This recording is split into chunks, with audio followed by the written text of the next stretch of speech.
பவிஷ்கா குறிஞ்சாமுனை. 4 மாதங்களாக எனக்கு சுவாசிக்க கஷ்டமாய் இருந்தது. இருதயத்தில் பிரச்சனை உள்ளது என்று வைத்தியர்கள் கூறியிருந்தார்கள். கடந்த வார ஆராதனைக்கு வேளையிலே எனக்காக ஜெபிக்கப்பட்டது.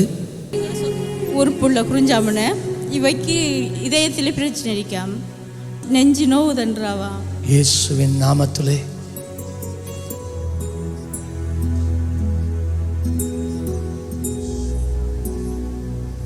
இப்பொழுதே இந்த சின்ன இருதயத்தில் அற்புதங்கள் நடப்பதாக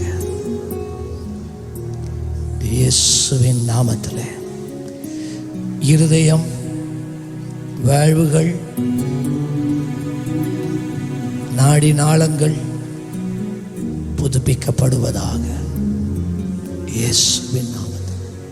நான் பரிபூர்ணமாக சுகம் பெற்றுள்ளேன். தற்பொழுது சுவாசிக்கிறதற்கு இலகுவாக இருக்கிறது என்று இந்த பவிஷ்கா சொல்லுகிறார். கரங்களை தட்டி அப்பாவுக்கு நன்றி சொல்லுங்கள்.